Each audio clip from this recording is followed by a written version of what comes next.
Hi, hello, నమస్తే. Welcome back to Naresh Moni YouTube channel. అయితే రిపీటెడ్‌గా ఈ మధ్య కాలంలో చాలా వరకు కామెంట్‌లు ఏమొస్తున్నాయంటే, ఇలా డిజైర్ బెటరా? సీఎన్‌జీ ఆరా సీఎన్‌జీ బెటరా? అనేసి అయితే అడుగుతున్నారు. ఇప్పుడు నేను ఒక 3 ఇయర్స్ ఏమో డిజైరో సీఎన్‌జీ వెహికల్ వాడినాను. ఇప్పుడైతే గన ఆరా అయితే తీసుకున్నా, అందరికి తెలుసు సీఎన్‌జీ వెహికల్. ఓకే. దీనికి కంపారిజన్ ఏంటి? దాని గురించి అయితే ఈ వీడియో అయితే చేస్తున్నాననమాట. మీరు ఈ వీడియో స్కిప్ చేయకుండా చూసినట్టయితే మీకైతే అర్థమైతది. క్లియర్‌గా దీనికి వేరియేషన్ దాంట్లో దీంట్లో కొన్ని కొన్ని మైనస్ అయితే ఉంటాయి. డీజిల్‌కు మైనస్ ఉంటాయి. సీఎన్‌జీకి మైనస్ ఉంటాయి.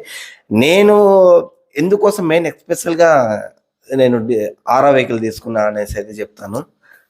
ముందుగా అయితే ఇంజను, సీసీ అన్నీ అయితే సేమ్ ఉంటాయి. డిజైర్‌కి, హ్యుందాయ్ ఆరాకి అయితే గన 1.2 లీటరు పెట్రోల్ ఇంజన్ అయితే ఉంటది ఆరాలో. జెట్ ఈ ఇంజన్ అయితే డిజైర్‌కి అయితే ఉంటది. ఇంకొకటి 3 సిలిండర్ అయితే గన డిజైర్‌కి 3 సిలిండర్ అయితే ఉంటది.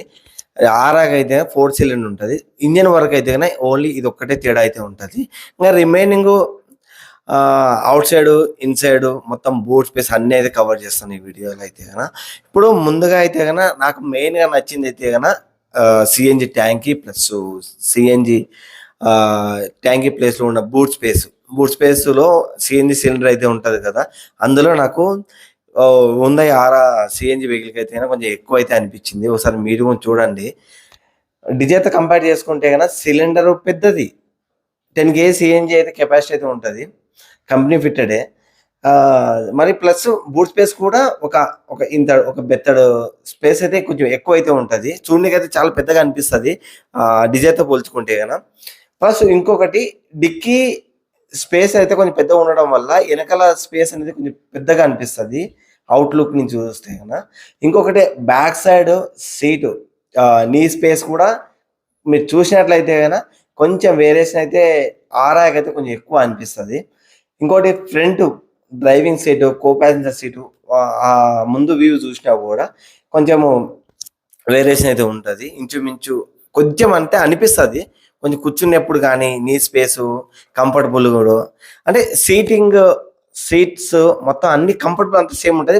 జస్ట్ ఒక నీ స్పేస్ అనేది కొంచెం ఆరాలో కొంచెం కంఫర్టబుల్ ఎక్కువ ఫీల్ అనిపిస్తది.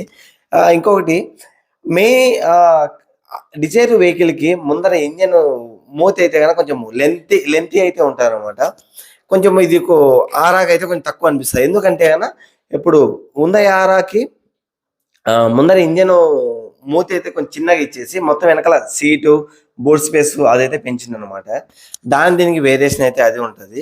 ఇంకొకటి మీరు అంటే హ్యుందాయ్ ఆరా వెహికల్, డిజైర్ వెహికల్ మొత్తం ఓవరాల్‌గా లెంత్ అయితే సేమ్ ఉంటది. సేమ్ లెంత్ అయితే ఉంటది.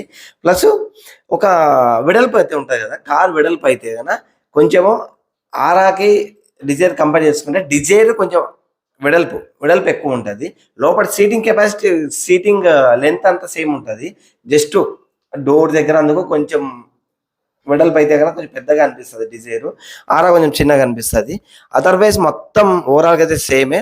మెయిన్‌గా నాకు నచ్చింది ఏందంటే గన ఈ boot space plus CNG capacity అయితే ఎక్కువుంటది. ఇప్పుడు నేను ఇంచుమించు సీఎన్‌జీతో అయితే గనక ఒక 10 కేజీస్ పట్టిస్తే గన ఇప్పుడు ఔట్ సైడ్ ఎళ్ళినట్టయితే గన నాకు ముందు డిజైర్ అయితే గన 200 దాకా అయితే వస్తున్నది. ఇప్పుడు ఇదైతే గన ఒక 60 అయితే ఎక్కువైతే వస్తది. 260 అలా అయితే వస్తది. ఇంకొకటి ఈ మధ్య కాలంలో ఏమైందంటే సీఎన్‌జీ బంకులలో అది కొలమానం లేనిది కాబట్టి మనకు ఎంత పడుతున్నారో ఏమో కూడా అర్థం కావట్లేదు. ఫ్రాడ్ అయితే నడుస్తుంది. ఒక్కో దగ్గర ఒక మైలేజ్ అయితే వస్తుంది. ఇప్పుడు నేను ఒకప్పుడు గమనించినప్పుడు డీజిల్ నడిపేటప్పుడు కూడా 180 కూడా వచ్చేది. 150 కూడా వచ్చేది కొన్ని బంక్‌లలో. కొన్ని బంక్‌లలో చాలా బాగా ఇంకా 220 కూడా వచ్చేది. ఓకే.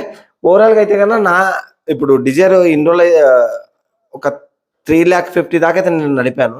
అదైతే నాకు గూడా అనిపించింది మైలేజ్ 25-27 వరకైతే వస్తుంది. ఇప్పుడు హ్యుందాయ్ ఆరా వెహికల్ అయితే గన అది కూడా సేమ్. నాకైతే ఏం పెద్దగా డిఫరెంట్ అయితే అనిపియలేదు. ఏందంటే కెపాసిటీ ఉండడం వల్ల కొంచెం మైలేజ్ ఎక్కువ వస్తుంది గానీ ఫుల్ టు ఫుల్ చేసినప్పుడు. అంతేగాని వేరే అయితే సీఎన్‌జీ మైలేజ్ పరంగా అయితే 2 సేమే. ఇంకొకటి మైనస్ పాయింట్ ఏందంటే గన హ్యుందాయ్ ఆరాకి ప్లస్ పాయింట్ డిజైర్ రీసేల్ అయితే ఎక్కువుంటది. హ్యుందాయ్ ఆరా రీసేల్ తక్కువుంటది. ఇంకొకటి డోర్స్ గానీ, మొత్తం బిల్డ్ క్వాలిటీ చూసుకున్నట్లయితే గన హుందాయ్ యానా కొంచెం స్ట్రాంగ్ అయితే ఉంటది. డిజైర్ కొంచెం బిల్డ్ క్వాలిటీ తక్కువుంటది. అందుకే కొంచెము వెహికల్ అనేది కొంచెం వెడల్పు అయితే ఎక్కువ ఉంటదనమాట. ఇది తగ్గడం వల్ల వెహికల్ అనేది స్ట్రాంగ్ అయితదనమాట. మనం డోర్ పెట్టి లాగినప్పుడు అందుకు వేరియేషన్ అనేది క్లియర్‌గా తెలిసిపోతదనమాట. కొంచెం స్ట్రాంగ్ అయితే ఉంటదనమాట. ఇంగా వచ్చి కార్ వీల్స్. వీల్స్ చూసినట్టయితే మనకు డిజైర్‌కి కప్స్ ఎలా ఉంటాయని జస్ట్ ఇట్లా అతికిస్తారు. ఈ హుందాయ్‌కి ఏంటంటే స్క్రూలు పెట్టి వీల్ క్యాప్స్ అయితే స్క్రూలు పెట్టి ఫిట్ చేయొచ్చు. అది ఎప్పటికి పోదు. ఇది డిజైర్‌కి ఏందంటే గన లుక్ వైస్ గురించి చెప్పినట్టయితే గన డిజైర్ వీల్ క్యాప్స్ అయితే గన అంటే డ్రమ్స్ హీట్ అయ్యి హార్డ్ అయ్యి ఎళ్ళిపోతాయన్నమాట. రన్నింగ్‌లో కూడా ఎగిరిపోతాయి. నా డిజైర్ కార్‌కైతే ఎప్పుడో ఎళ్ళిపోయినాయి. కార్ కొన్నాక 6 మంత్స్, 7 మంత్స్‌కే ఎళ్ళిపోయినాయన్నమాట. కొన్ని ఒక 2 ఏమో దొబ్బేసారు. ఒక 2 అయితే రన్నింగ్‌లో అయితే ఎళ్ళిపోయినాయి స్పీడ్ మీద. ఇది హుందాయ్‌కి అయితే గన ఆ ప్రాబ్లమ్ ఉండదు. బోల్ట్స్ పెట్టి ఫిట్ చేస్తారనమాట. దాని దీనికి తేడా వీల్స్ పరంగా అయితే తేడా అయితే అదనమాట. నాకు ఓవరాల్‌గా కొంచెము శ్రీశైలంకి ఎళ్ళిన చాలా సార్లుగా డిజైర్‌తో ఎళ్ళినా, ఆర్ఆర్‌తో ఎళ్ళినా కొంచెం పికప్ విషయంలో అయితే గన హానెస్ట్‌గా చెప్పాలంటే నాకు హుందాయ్ కొంచెం మంచిగా పికప్ అయితే ఉందనిపించింది. కొండలలో ఎళ్తుంటే గన. ఓకే. మెయిన్ మైనస్ కొంతమంది ఎక్కువ ఆలోచించేది మెయింటెనెన్స్ ఆలోచిస్తారు. మెయింటెనెన్స్ ఎక్కువ అనేసి. మెయింటెనెన్స్ ఎక్కువ అంటే గన దానికి సంబంధించిన స్పేర్ పార్ట్స్ ఏమన్నా కాస్ట్ అవ్వచ్చేమో గానీ, జనరల్ సర్వీసింగ్‌కెళ్తే గన ఇప్పుడు మనం బయట చేపిచ్చే డిజైర్ చేపిచ్చినా, హుందాయ్ ఆర్ చేపిచ్చినా 2 సేమ్ అయితాయి. షోరూమ్‌లో చేపిచ్చి ఒక్కొక్క షోరూమ్‌లో ఒక డిపెండ్ అయ్యి లాస్ట్ వీడియో చేశాను గదా! షోరూమ్ గురించి అయితే అలా అయితే ఉంటది. ఇంకొకటి రీసేల్ అయితే ఉండదు. రీసేల్ చాలా వరకు తక్కువైతే ఉంటది హుందాయ్ ఆర్. డిజైర్ అయితే రీసేల్ బాగుంటది. ఇదైతే మీరు దృష్టిలో పెట్టుకొని ఈ వీడియో క్లియర్‌గా చూసి మీరు అర్థం చేసుకున్నట్టయితే గన మీకంటే ఒక క్లారిటీ అయితే వస్తది. ఏ కార్ అయితే తీసుకోవాలా. నేనైతే సజెస్ట్ అంటే 2 బాగుంటాయి. నేను 2 నడిపినా 2 బాగుంటాయి. నాకేందంటే ఇప్పుడున్న సిట్యుయేషన్‌లో సీఎన్‌జీ లైన్ ఎక్కువ సేపు వెయిట్ చేయకుండా ఉండడం కోసం నాకు అదైతే చాలా అంటే మా ఫ్రెండ్ అయితే నడుపుతుండు కదా! డిజైర్ సేమ్ వాడు నేను ఒకటే టైం డ్యూటీకెళ్తాము. సో, నాకైతే వాడైతే ఎక్కువ సఫర్ అయితుంది సీఎన్‌జీ కోసం. నేను అంత ఇబ్బంది అయితే అవుతలేదు. నాకు 260 దగ్గర వానికి 200 దగ్గర చాలా తేడా కదా! ఒక 60 కిలోమీటర్స్ ఎక్కువొస్తది. అంత ఎక్కువ ప్రెషర్ అయితే అనిపిస్తలేదు. సీఎన్‌జీ దగ్గర నాకు చాలా ఇబ్బంది లేకుండా అనిపిస్తుంది. ఇంకోటి బూట్ స్పేస్ కూడా అంతేనా నేను క్యారియర్ అయితే పెట్టిపియలేదు. డిజైర్ కన్నా ముందు క్యారియర్ పెట్టిపిచ్చాను. బూట్ స్పేస్ చాలా చిన్నది. ఇంకోటేంటంటే బ్యాగ్స్‌లలో సూట్ కేస్‌లలో 3 టైప్స్ ఆఫ్ ఉంటాయి. అందులో మీడియము, స్మాల్, లార్జ్ అయితే అంటారు. లార్జ్ అయితే గన ప్లాస్టిక్ అయితే అస్సలు పట్టదు డిజైర్‌లో. ఇదైతే ఈజీగా చాలా ఈజీగా అయితే పెట్టేయొచ్చు. కొంచెం స్పేస్ కూడా ఒక 3,000 మీద స్పేస్ అయితే ఉంటది మళ్ళా. ఓకే. నాకు అది ఆ 2 అయితే మెయిన్ మైండ్‌లో పెట్టుకొని అయితే హుందాయ్ ఆర్‌కైతే ఎళ్ళిపోయినాను. ఇంకోటి నాకు వెహికల్ పెర్ఫార్మెన్స్ కూడా చాలా బాగా అనిపించింది. 40,000 తిప్పాను. 40,000 తిప్పినా కూడా నాకైతే చాలా బాగుంది. ఓకే. ఇది హుందాయ్ ఆరాకి, స్విఫ్ట్ డిజైర్‌కి మధ్య తేడా. మీకు ఏ వెహికల్ చూజ్ చేసుకోవాలో ఒక ఆలోచించి ఒకసారి ఇంకోటి టెస్ట్ డ్రైవ్ కూడా వెళ్ళి చూడండి.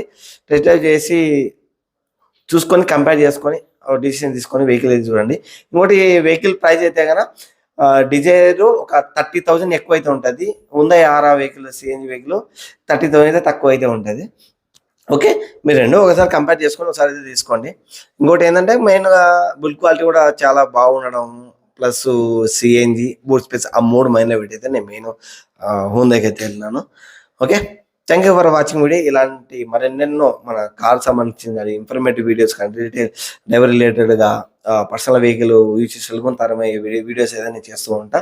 మన ఛానెల్ ఎప్పుడులాగే ఇలాగే సపోర్ట్ చేస్తూ సబ్స్క్రైబ్ చేయండి. Thank you for watching video. By.